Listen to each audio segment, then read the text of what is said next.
Radio Espace, les grandes gueules. Leur spécialité, c'est la démesure totale. Tant qu'ils ne changeront pas, nous ne changerons pas non plus. Les grandes gueules, à suivre tous les jours sur la radio d'opinion. Radio Espace. Malheureusement, le ministre Doumbouya, que nous n'arrivons pas à joindre évidemment ce matin, ça sonne, il ne décroche pas. Et pourtant, le peuple a droit de savoir. Ahmed, vous avez écouté le ministre Albert Lamantin Camara. Écoutez, je pense qu'il a tenté donc de donner quelques explications, mais comme on l'a dit, c'est quand même un combat qui a commencé depuis ces mouvements qu'on a enregistrés ici en Guinée, où le Premier ministre Lansana Kouyaté à l'époque, avec les syndicats, avait donc mené toutes ces discussions.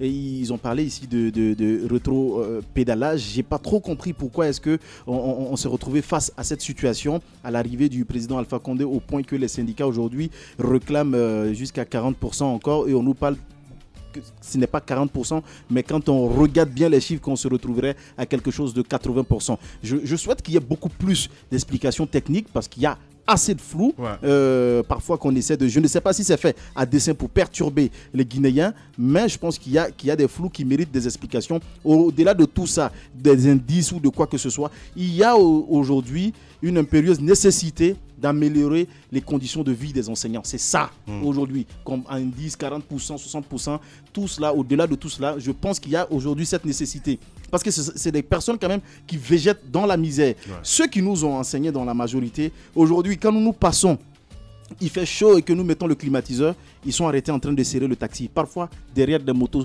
dans la poussière. Vous trouvez ça normal? Je dis que ce n'est pas normal. C'est vrai, on me dira que non, mais je trouve ça injuste. Des personnes ne peuvent pas sacrifier toute leur carrière après avoir fait des études pendant des années et des années et se retrouver dans cette situation pareille. Je pense qu'il faut aujourd'hui mettre les moyens qu'il faut à la disposition des enseignants et que tout ce budget qui est voté chaque année, qu'on puisse, comme Tamba l'a dit, scruter pour savoir exactement qu'est-ce qui revient au syndicat. La recherche, combien revient à la recherche?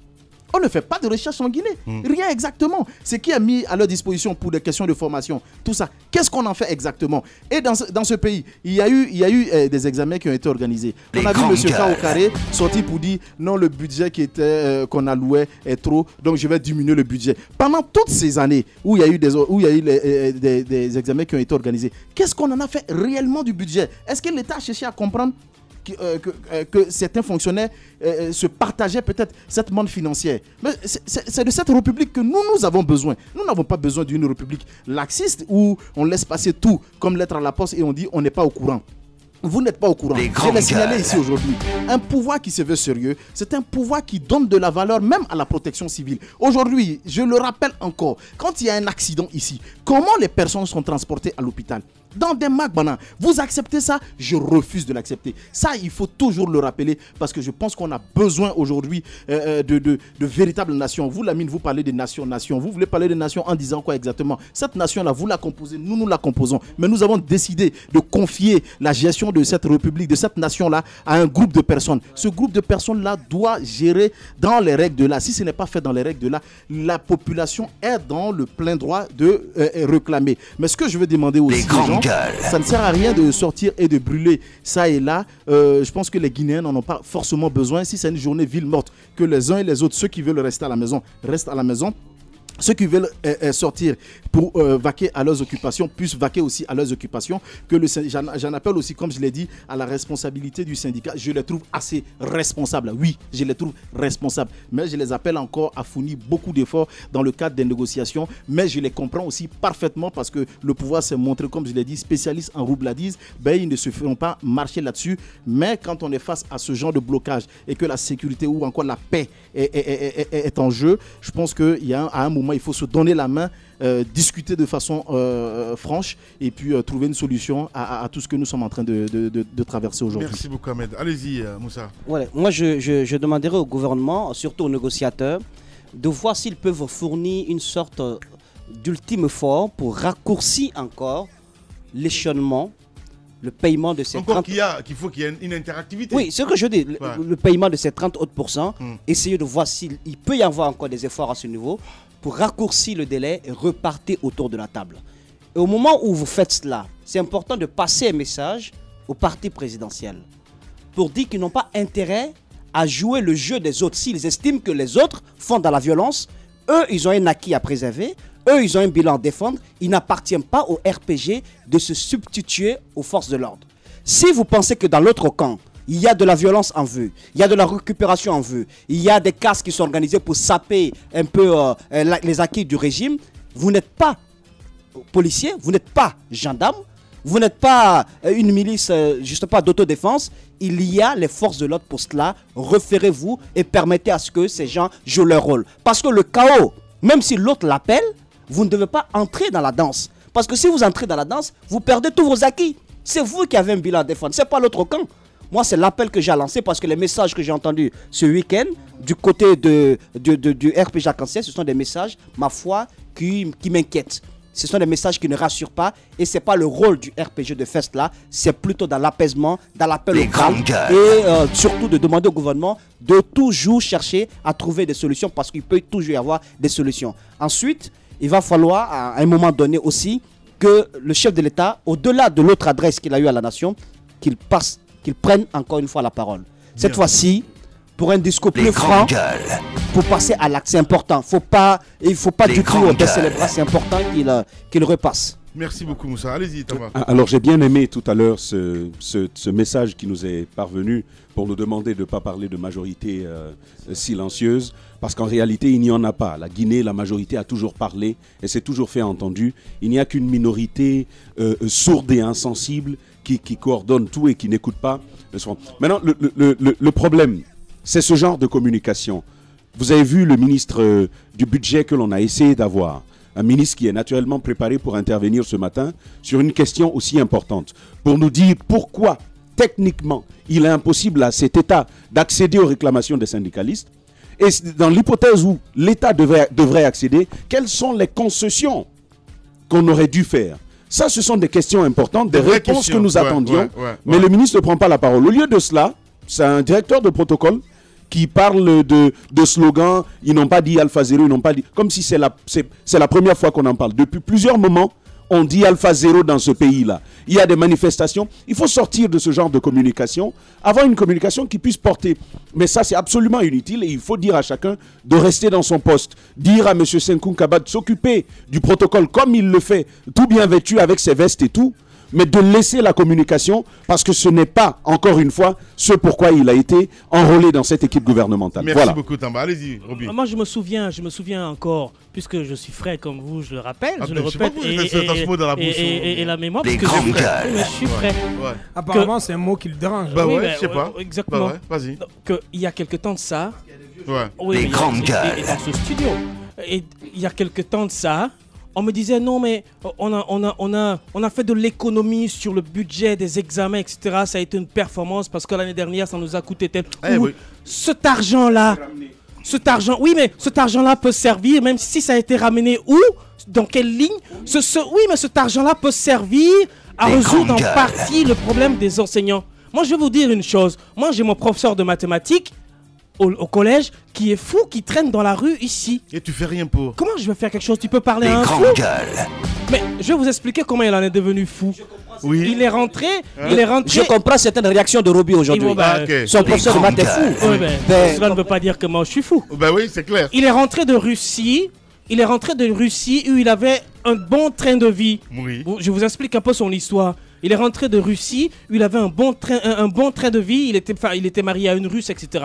Bon, aimant sa patrie, il a longtemps vécu là-bas, il a décidé de venir avec sa femme. Il est venu ici, il a commencé à enseigner au lycée, mais son maigre salaire ne l'a pas permis de maintenir la femme russe qu'il avait. Elle l'a abandonné, il est parti. Et ça leur créé des chocs, il n'arrive pas à voir ses enfants sont en Russie, il ne peut même pas se payer un billet d'avion pour retourner. Et donc, il est resté dans l'oisiveté, etc. Et il est devenu fou. Il est là, souvent il est à la Banque centrale, etc. Donc, voyez-vous, ce sont des problèmes que les enseignants traversent. C'est important de le souligner parce qu'il n'est pas le seul dans le cas. Il y a beaucoup d'enseignants à l'intérieur du pays qui tirent le diable par la queue parce que tout simplement, ce qu'ils ont comme salaire ne leur permet pas de vivre. Alors sortons un peu des clichés, sortons un peu de la communication toute cette semaine. Moussa Moïse fait bien de le souligner, venant du siège de RPG Arc-en-Ciel, qui parle des féticheurs, qui vont venir défendre le pouvoir de leurs fils, etc., des donzos. On n'en est pas là. Vous n'aidez pas le président de la République à résoudre le problème, vous ne faites que créer la tension, il faut arrêter. Ce ne sont pas des donzos qui vont venir nous aider à négocier avec le SLEG. Ce ne sont pas des donzos qui vont venir aider le gouvernement à faire appliquer les différents engagements. Aujourd'hui, je pense que les manifestations sont récurrentes. Il faut qu'on arrête, il faut qu'on soit dans le droit chemin, il faut qu'on participe tous à la paix dans ce pays. Nous vivons tous ici.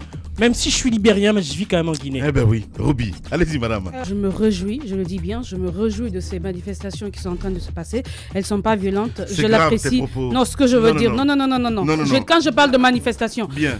Il est important aujourd'hui qu'on ait une population qui ne se contente pas d'observer. Elle veut dire que c'est pas violent, c'est tout. Exactement. Contrairement à on a besoin, lorsqu'on a le pays qui fonctionne comme ça, que les gouvernants sachent qu'en face, il y a une population qui veut bien observer, qui a son droit de réponse, qui a besoin de comprendre que les choses se passent bien. Cette crise a perduré et là, justement, je suis convaincu qu'on ira vers une solution. Parce que finalement, ce n'est plus entre le SLEG et le gouvernement. Maintenant, c'est toute la population qui se retrouve. Donc, forcément, ils nous trouveront une solution. Vivement cette solution pour que les enfants retournent à l'école, mais encore sur le plan de l'ensemble, parce que moi je me dis que c'est une vue d'ensemble qu'il faut avoir. Aujourd'hui, on a un pays qui ne marche pas bien.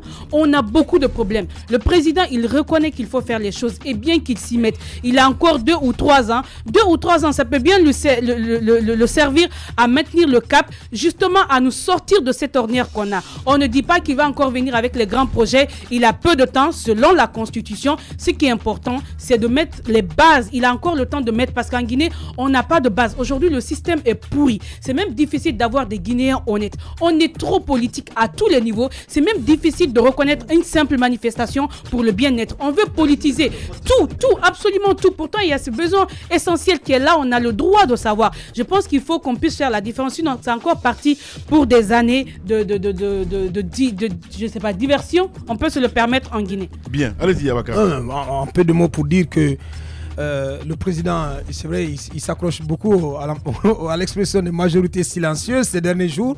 Moi, j'ai envie de lui dire que cette majorité silencieuse, elle s'est exprimée. Elle s'est exprimée dans la rue. Ces manifestations qui donc se sont emparées de la ville de Conakry et même à l'intérieur du pays, parce qu'on me signale qu'à Kamsar aussi les gens sont sortis, à Dabola et dans d'autres endroits de notre pays. Donc cette majorité, la population guinéenne s'est exprimée, elle a exprimé son ras-le-bol face à cette situation de non-école, on va dire comme ça, en Guinée. C'est extrêmement grave. L'heure n'est plus à la cogitation, l'heure n'est plus aux concertations qu'il a souhaité engager avec toutes les entités de notre société. Il a déjà rencontré la société civile. Je pense que l'heure n'est plus à cela. L'heure est aux actes. Ouais. Il revient au président de la République de commencer à prendre les actes dès la journée de ce lundi. Il ne peut pas attendre qu'il soit complètement submergé, dépassé par les événements. Les actes qui sont à prendre, c'est comment faire face dans l'urgence, dans l'immédiat, faire face à la revendication majeure des syndicalistes. Et toute considération, hormis tout